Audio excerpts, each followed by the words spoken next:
এই সংসারে সুখ আর সন্তোষ লাভ করার পথ কি? ত্যাগ করা নাকি মেনে নেওয়া? এটা হলো একটা ধাঁধার সমান, আর যে বুঝতে পারে তার কাছে এক মিত্রের সমান। দেখুন, আপনি যা বদলাতে পারেন তা আপনি বদলে ফেলুন, যা আপনি বদলাতে পারবেন না তা আপনি স্বীকার করে নিন, আর যা মেনে নিতে পারবেন না তাকে নিজের থেকে আলাদা করে দিন। ধরুন, আপনার কোনো অভ্যেস আছে যা আপনি বদলাতে চান, বদলে ফেলুন। যদি কোনো সমস্যা থাকে যা বদলানো আপনার হাতে নেই, তা স্বীকার করে নিয়ে তার সাথে পথ চলা শুরু করে দিন। যদি কোনো আবেগ থাকে, পরিস্থিতি থাকে বা কোনো বস্তু থাকে যা আপনি মানতেই পারছেন না, কোনোদিনও মানতে পারবেন না, তাকে নিজের থেকে আলাদা করে দিন। একেও সন্ন্যাস বলা হয়। জীবনে সুখ দুঃখ, ক্ষয় হোক বা লাভ, এই সবেতেই সমান রূপে যাপন করা, তাই হলো সন্ন্যাস। এতেই জীবনের আনন্দ রয়েছে। তাহলে এই আনন্দ উপভোগ করুন আর আমার সাথে ভালোবেসে বলুন, রাধা রাধা। আজ আমি আপনাকে একটা কাহিনী শোনাবো। একটা খাড়াই উঁচু পাহাড় ছিল, যা বেয়ে ওঠা প্রায় অসম্ভব কাজ ছিল। এবার একদিন কয়েকটা ব্যাঙ এলো আর তা বেয়ে উঠতে শুরু করলো। আস্তে আস্তে প্রত্যেকটা ব্যাঙ মিলে লাফিয়ে লাফিয়ে ওপরে ওঠার চেষ্টা করছিল। নিচে কিছু পশু দাঁড়িয়েছিল যারা বলছিল, এটা তো অসম্ভব ব্যাপার, এই ব্যাঙগুলো উঠতেই পারবে না, সকলে পড়ে যাবে। আর তারপর ধীরে ধীরে সমস্ত ব্যাঙ নিচে পড়তে থাকলো। শেষ পর্যন্ত একটাই ব্যাঙ ছিল যে শিখরে পৌঁছতে পারল। জানেন সে কেন পারল? কারণ সেই ব্যাঙ বধির ছিল। সে কারোর কথা শোনেনি। ও স্থির করেছিল শিখরে পৌঁছতে হবে, আর পৌঁছে গেল। এবার এটা কিন্তু আমাদের জন্য অত্যন্ত গুরুত্বপূর্ণ শিক্ষা। আপনি যদি জীবনে নিজের লক্ষ্য স্থির করে থাকেন, তাহলে এদিক ওদিক কারোর কথা শুনবেন না, শুধুই নিজের লক্ষ্যের দিকে অগ্রসর হন। কারণ সাফল্য আপনার প্রচেষ্টার দ্বারাই আপনি পেতে পারেন, অন্যের কথা দ্বারা নয়। তাহলে চেষ্টা করতে থাকুন আর নিজের লক্ষ্য প্রাপ্ত করুন, আর আমার সাথে ভালোবেসে বলুন, রাধা রাধা। এই সূচটা দেখুন, কতটা গুরুত্বপূর্ণ এই সূচ। ওর কতটা ভূমিকা রয়েছে, ও কত রকম ভাবে সাহায্য করতে পারে আমাদের। এর সাহায্যে যদি আপনি চান, তাহলে এক সাধারণ কাপড়কে আপনি পোশাকে পরিবর্তিত করতে পারেন। আপনি যদি চান, তাহলে অনেক ফুল একসাথে নিয়ে একটা মালা বানিয়ে ফেলতে পারেন, বা অলংকার বানিয়ে ফেলতে পারেন। এর সাহায্যে আপনি বাড়িও সাজাতে পারেন। এ হলো অত্যন্ত গুরুত্বপূর্ণ জিনিস। কিন্তু আপনি ভাবুন, যদি এই সূচে এই ছিদ্রই না থাকে, যদি এর সাথে এই সুতোই না জোড়া যায়, তখনও কি এটা এতটাই গুরুত্বপূর্ণ থাকবে? কখনোই না। তখন এটাকে কাউকে কষ্ট দেওয়ার কাজে লাগানো যেতে পারে। দেখুন, একটা অত্যন্ত গুরুত্বপূর্ণ কথা আপনাকে মনে রাখতেই হবে। যে কোনো বস্তু একা তার গুরুত্ব হারিয়ে ফেলে, কোনো কিছুর সাথে তার সম্মান বেড়ে যায়, তার গুরুত্বও বেড়ে যায়।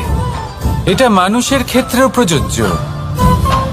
যদি আপনি সামনে এগোতে থাকেন এবং একাই এগোতে থাকেন, তাহলে আপনি যাই করে নিন না কেন, আপনি সেই প্রেম, সেই সম্মান, সেই সম্বল পাবেন না। কাউকে নিজের সাথে নিয়ে চলুন, আপনারও মান বাড়বে। কাউকে তার যোগ্য স্থান দিন, আপনারও সম্মান বাড়বে। ঠিক সেইভাবেই যেইভাবে এই সুতোর দ্বারা সূচের সম্মান বাড়ে, আর যেমন প্রেম দ্বারা গুণের মান বেড়ে যায়। তাহলে আসুন আর আমার সাথে ভালোবেসে বলুন, রাধা রাধা। আমরা মনে করি অন্যের উপকার করা, কারোর ভালো করা, কাউকে সাহায্য করা, সেবা করা, দান করা, সুখে দুঃখে কারোর সাথে থাকা, এ হলো আমাদের জীবনের সবথেকে বড় কর্তব্য। এটাই আসল কর্তব্য। কিন্তু এটা কি সত্যি? না। কর্তব্যের জন্য অনেক সময় মানুষকে অনেক অনেক যন্ত্রণা ভোগ করতে হয়। এমন কিছু কর্তব্য থাকে যা পালনের জন্য মানুষকে এমন কিছু পথ দিয়ে যেতে হয় যেখানে কাঁটা আছে। দুঃখ আছে, যন্ত্রণা আছে, বিপদ আছে, সেটা পার করে তবে ও নিজের কর্তব্যকে পূর্ণ করতে পারে।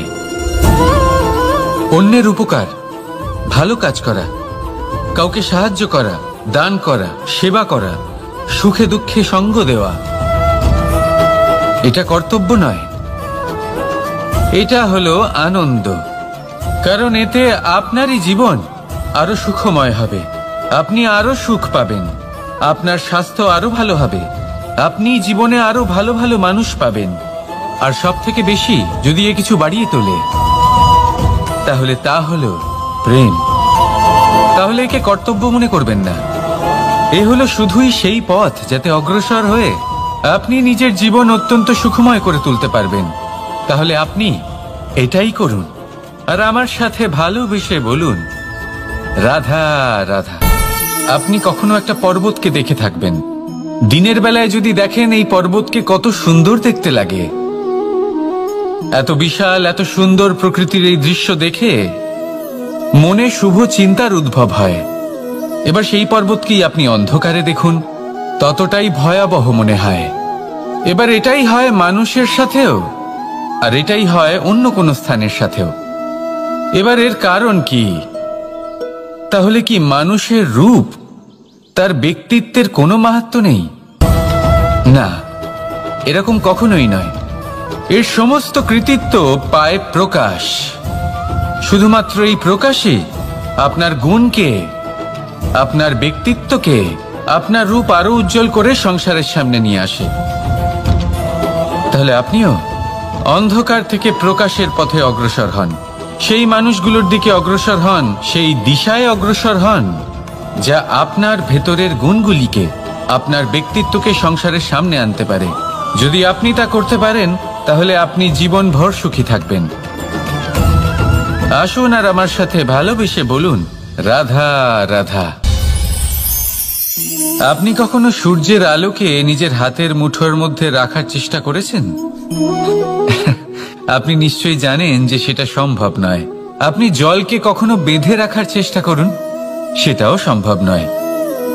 কিন্তু যখন এই সূর্যের প্রকাশ, এই উত্তাপ পৃথিবীতে আসে, তখন ধরিত্রী কি করে?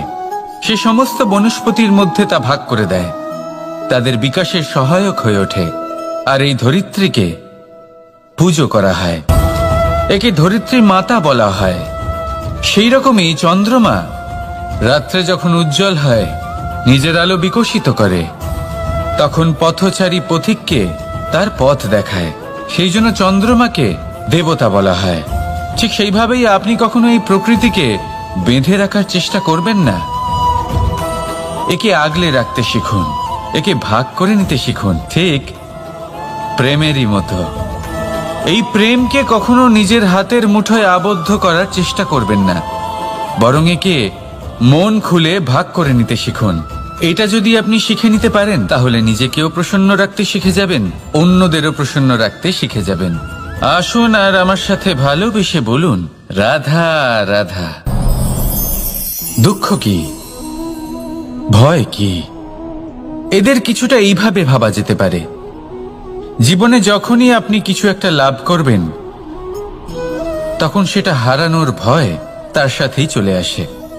যেমন আপনি যদি ধন অর্জন করেন, ধন হারানোর ভয় তার সাথেই চলে আসে।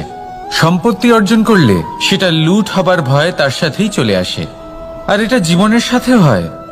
যেই মুহূর্তে আপনি জন্ম নেন, মৃত্যুর ভয় তার সাথেই চলে আসে। জন্ম না নিলে মৃত্যু কিভাবে হবে? মৃত্যুর ভয় কোথা থেকে আসবে? এবার এই ভয় কি সেটা আপনাকে বুঝিয়ে বলি। এই ভয় যদি মনের মধ্যে থাকে, জীবনে থাকে, তাহলে যা কিছু লাভ করবেন, সুখ, সম্পত্তি, সুবিধা, ধন, এইগুলি লাভ করার একটা আনন্দ থাকে, এদের সাথে জীবনযাপন করার একটা আনন্দ থাকে। এই ভয় সেই আনন্দ আপনার থেকে কেড়ে নেয়। ধরে নিন কাল আপনার মৃত্যু হতে চলেছে। এবার কালকের মৃত্যুর ভয় আজই মনে পুষে রাখলে তাহলে এই ভয় আজকের সুখ, আজকের শান্তি আপনার থেকে কেড়ে নেবে। ভয় এটাই করে। সেই জন্য মনে রাখবেন, ভয়ের সঙ্গ আপনি ত্যাগ করে দিলে জীবন যাপনের যে সুখ তা চিরকাল আপনার সাথে থাকবে। আসুন আর আমার সাথে ভালোবেসে বলুন, রাধা রাধা। আপনি কখনো কোনো পর্বতে চড়েছেন? কথায় আছে, যখন আমরা পর্বত আরোহণ করি, ওপরে ওঠার সময় দুর্ঘটনার সম্ভাবনা কিছুটা কমে যায়। সেখানেই যখন পর্বত থেকে নিচে নামি, তখন দুর্ঘটনার সম্ভাবনা অত্যন্ত বৃদ্ধি পায়। অর্থাৎ নামার সময় আমাদের আরো ভারসাম্য বজায় রাখতে হয়, আরো সাবধানে থাকতে হয়, অর্থাৎ বিবেককে জাগিয়ে রাখতে হয়। এবার জীবনেও সাফল্যের পর্বত আরোহণের সাথে এটাই হয়। যখন আমরা সাফল্যের পর্বত আরোহণ করতে থাকি, তখন এমনি আমাদের লক্ষ্য আমাদের গন্তব্যের দিকে থাকে। আমরা নিরন্তর পরিশ্রম করি, চেষ্টা করতে থাকি, আমাদের মধ্যে সেই উৎসাহ থাকে, সেই সাহস থাকে। কিন্তু একটা কথা সত্যি, সমস্ত আরোহণের পরে অবরোহণ থাকে। আর এই অবরোহণই থাকে যেখানে বেশিরভাগ মানুষ নিজের ভারসাম্য বজায় রাখতে পারেন না, আর সেখানেই ভেঙে পড়েন। তাই জীবনে যদি সাফল্যের শিখরে পৌঁছতে চান, তাহলে আপনাকে নিরন্তর প্রয়াস করতে হবে, সংঘর্ষ করতে হবে, পরিশ্রম করতে হবে, আর নিজের লক্ষ্যের দিকে একাগ্রতা কেন্দ্রীভূত করতে হবে। তাহলে আপনি নিজের লক্ষ্য অবশ্যই পাবেন। কিন্তু যখন অবরোহণের সময় আসবে, যা নিশ্চিত রূপে আসবেই, তখন আপনাকে সংঘর্ষ করতেই হবে, ধৈর্য ধরতেই হবে, সাবধানে থাকতেই হবে, ভারসাম্য বজায় রাখতেই হবে। এটা হলো অত্যন্ত আবশ্যক, কারণ পরবর্তী সাফল্যের শিখরে আপনাকে পৌঁছতেই হবে, আর তার জন্য আপনাকে সুরক্ষিতভাবে অবরোহণ করতেই হবে। ঠিক কিনা? আসুন আর আমার সাথে ভালোবেসে বলুন, রাধা রাধা। প্রসন্নতা এমন এক অনুভূতি যা আমরা সকলে পেতে চাই। এবার এটা ভেবে দেখুন যে আমরা আমাদের প্রসন্নতার জন্য অন্য কাউকে দায়ী কেন করি। আজও এরকম কিছু করেছে, ওর জন্য আমি দুঃখী হয়ে আছি। আজও এমন কিছু করলো যার ফলে আমার মন প্রসন্ন হয়ে উঠল। না, আপনাকে স্পষ্ট করে একটা কথা বলে দিই, আপনার প্রসন্নতা না শুধু আপনার নির্বাচন, না শুধু আপনার হাতে রয়েছে, বরং আপনি নিজের প্রসন্নতাকে নিজেই আকৃষ্ট করেন।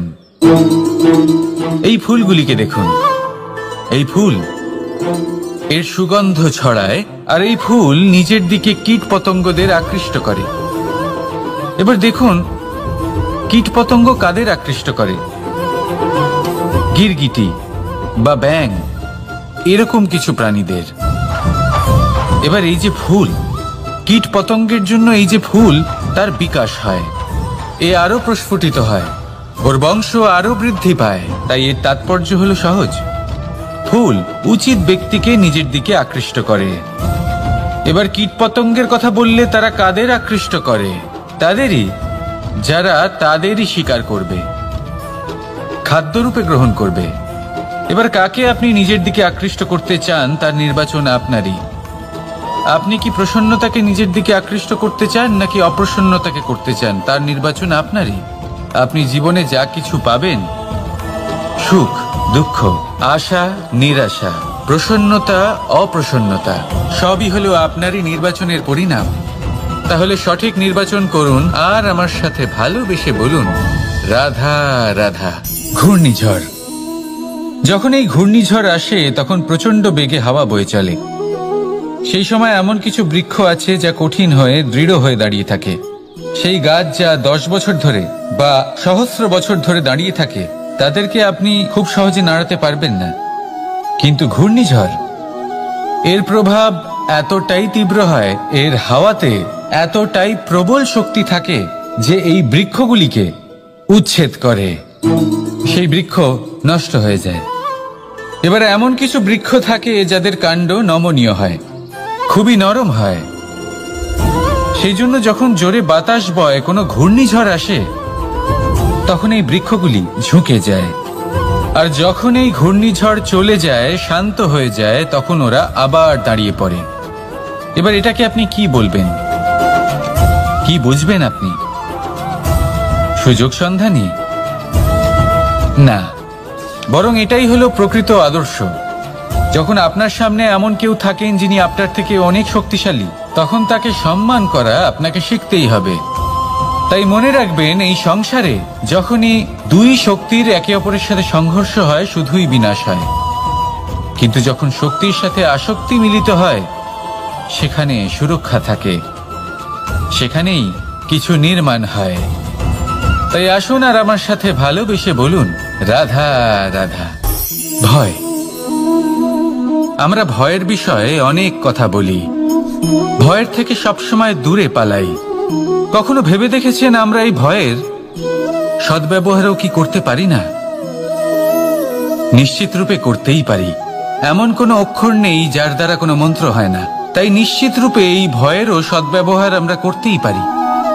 নির্ভর করছে আপনার দৃষ্টিভঙ্গির ওপর, আপনার প্রতিক্রিয়ার ওপর। ভয় যখন সামনে আসে দুটো পথ থাকে। প্রথমটা হলো ভয়ভীত হয়ে চুপচাপ পালিয়ে যাওয়া, আর দ্বিতীয় পথ সেই ভয়ের সম্মুখীন হওয়া। সেই ভয়ে ডুবে গিয়ে দেখুন এমন কি আছে যা আপনাকে পিছনে টেনে রাখছে। নিজের সাহসকে জাগিয়ে তুলুন, নিজেকে আরো শক্তিশালী বানিয়ে তুলুন, নিজেকে আরো শ্রেষ্ঠ বানিয়ে তুলুন, আর আপনার সামনে যা আছে সব প্রাপ্ত করে নিন। সেই ভয়, আপনি তার থেকে পালিয়ে যেতে চান নাকি তার সম্মুখীন হয়ে নিজেকে আরো শ্রেষ্ঠ বানাতে চান? সেই চয়ন আপনারই, প্রতিক্রিয়া আপনারই, দৃষ্টিভঙ্গি আপনারই। আসুন আর আমার সাথে ভালোবেসে বলুন, রাধা রাধা।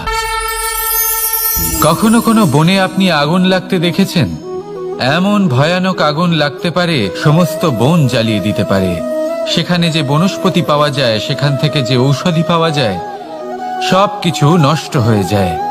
যে পশু পাখি পাওয়া যায় বেশিরভাগই নিজের প্রাণ হারিয়ে ফেলে, আর যারা বাকি থাকেন তারা নির্বাসিত হন। কিন্তু কখনো ভেবে দেখেছেন এই বনে আগুন লাগে কি করে? ছোট ছোট শুকনো পাতার কারণে, শুকনো ডালের কারণে, সেগুলো যেগুলো কখনো গাছের অংশ ছিল। সবসময় মনে রাখবেন, গাছ আমরা কুড়ুল দিয়ে কেটে থাকি, কিন্তু গাছ কখনো কুড়ুলের ডগা দিয়ে কাটা যায় না।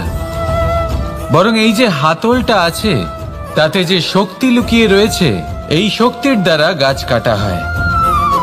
এবার বলুন, এই যে হাতল, এ কি দিয়ে তৈরি হয়? স্বয়ং গাছের দ্বারাই। এর থেকে আপনি কি শিক্ষা পেলেন? যদি কেউ আপনজন হন, যে আপনার কোনো দরকারে লাগছেন, সেই কারণে তাকে নিজের থেকে দূরে করবেন না। যদি তার সাহায্যের প্রয়োজন হয় তাহলে তাকে সাহায্য করুন, যদি তার সঙ্গের প্রয়োজন হয় তাহলে তাকে সঙ্গ দিন। নিঃস্বার্থভাবে আপনজনদের বিকাশের পথে নিয়ে যান। নিজের স্বার্থ অনুসারে আপনজনদের নিজের জীবনে রাখবেন না। আসুন আর আমার সাথে ভালোবেসে বলুন, রাধা রাধা। জীবনে লক্ষ্য লাভ কি করে করতে হয়? কেউ বলবে বন্ধুদের সাহায্যে, কেউ বলবে প্রেমের সাহায্যে, কেউ বলবে নিরন্তর চেষ্টা করলে, কেউ বলবেন পরিশ্রম করলে, কেউ বলবেন ঈশ্বরের আশীর্বাদে, ইত্যাদি ইত্যাদি। আমি আপনাকে বুঝিয়ে বলি, এই যেমন ত্রিলোক আছে, অর্থাৎ 3 লোক আছে, যাকে সঞ্চালন করে ত্রিদেব বা 3 জন দেবতা। সেইভাবে নিজের লক্ষ্যে পৌঁছানোর জন্য 3টি ভাবের প্রয়োজন পড়ে। প্রথম ভাব হলো স্বপ্ন দেখা। আপনি যদি স্বপ্ন দেখতে শুরু না করেন তাহলে সেখানে পৌঁছতেই পারবেন না। তারপর আপনাকে দৃঢ় সংকল্প নিয়ে সেই পথ যেমনই হোক তাতে চলতে হবে। এ হলো দ্বিতীয় ভাব, দৃঢ় সংকল্প। আর তৃতীয় ভাব হলো সেই লক্ষ্যের যাত্রা পূর্ণ করার জন্য প্রতিবদ্ধ হওয়া। তাই যদি আপনি স্বপ্ন দেখতে পারেন, দৃঢ় সংকল্প দ্বারা পথ যতই কঠিন হোক না কেন তাতে চলতে পারেন, আর সেই লক্ষ্য লাভের যাত্রা পূর্ণ করার জন্য প্রতিবদ্ধ হতে পারেন, তাহলে আপনি নিশ্চিত রূপে আপনার লক্ষ্য লাভ করতে পারবেন। তাই আপনি এটাই করুন, আর আমার সাথে ভালোবেসে বলুন, রাধা রাধা। কথায় আছে যে জীবনে কিছু শুরু করার আগে স্বপ্ন দেখা অত্যন্ত গুরুত্বপূর্ণ, আর এটা 100% সত্যিও। কিন্তু কিছু মানুষ স্বপ্ন দেখা শুরু না হয় করে দেন, কিন্তু তারপর থামেনি না। স্বপ্ন দেখতেই থাকেন, তারা ভাবতেই থাকেন, কর্ম করেন না। এমন সময় আপনাকে নিজেকে জাগিয়ে তুলতে হবে, নিজেকে বলতে হবে যে এবার উঠে কর্ম করার সময় এসে গেছে। কারণ আপনারা যদি অত্যাধিক বিচার করতে থাকেন, স্বপ্ন দেখতে থাকেন, তাহলে উঠে কিছুই করতে পারবেন না। আপনি শুধু একটা কাজ করুন, উঠে কর্ম করা আরম্ভ করে দিন। তারপর ভেবেচিন্তে ধীরে ধীরে নিজের কর্মকে দিশাও দিন আর তাকে উচিত গতিও দিন, কারণ এটাই হলো সাফল্যের মূল মন্ত্র। না শুধু কর্ম করুন না ভাবনা চিন্তা করে, আর না শুধু ভাবুন কর্ম না করে। সাফল্যের মূল মন্ত্র হলো এর ভারসাম্যে। তাহলে এটাই করুন, সাফল্যকে লাভ করুন, আর আমার সাথে ভালোবেসে বলুন রাধা রাধা।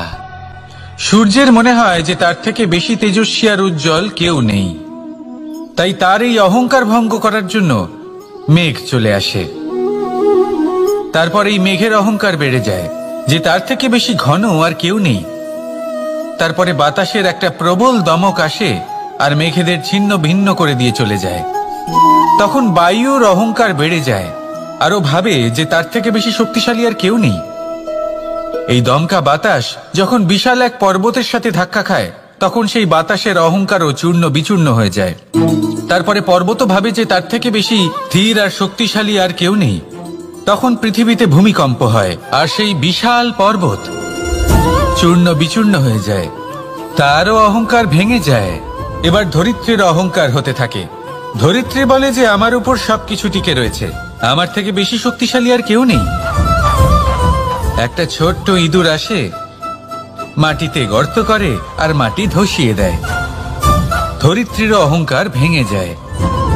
এর তাৎপর্য হলো সরল, এই সংসারে অহংকার কখনো স্থির থাকে না, এই অহংকার ভাঙবেই। এটা হলো সাংসারিক চক্র। আমাদের নিজেদের জীবনে কর্তব্য পালন করতে হবে, কর্ম করতে হবে, কিন্তু অহংকার নয়। যে ব্যক্তি এটা বুঝতে সক্ষম হন তাকে জ্ঞানী বলা হয়, আর যে মানুষ এটা বুঝতে পারেন না তিনি সারা জীবন শোধ প্রতিশোধ মান অভিমানের এই চক্রে আটকা পড়েন। এবার আপনি কি এই চক্রে আটকে থাকতে চান, নাকি জ্ঞানী হয়ে উঠতে চান?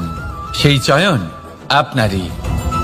আসুন আর আমার সাথে ভালোবেসে বলুন রাধা রাধা। কোন যোদ্ধা জন্ম থেকে যোদ্ধা হন না, তিনি যোদ্ধা হবেন কিনা চয়ন করেন। তিনি যোদ্ধা হবেন বলে তখনই স্থির করেন যখন তিনি পিছু হটবেন না বলে দৃঢ় প্রতিজ্ঞ হন।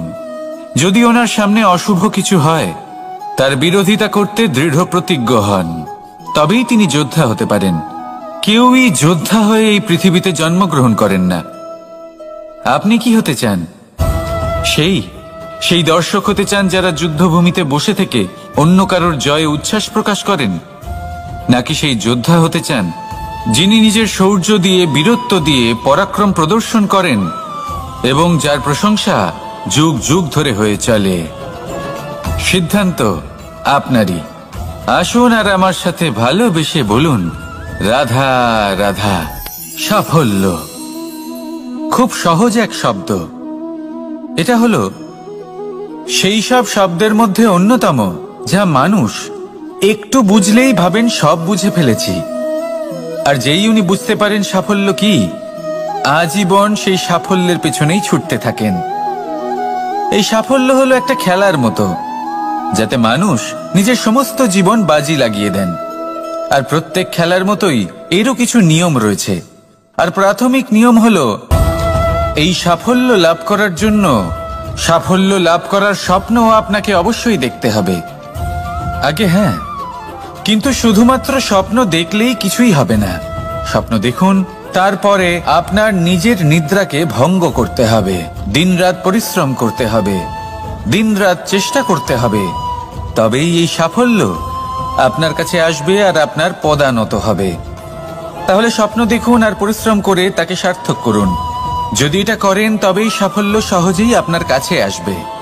আর তখন মন প্রসন্ন হয়ে বলবে রাধা রাধা। সমস্যা,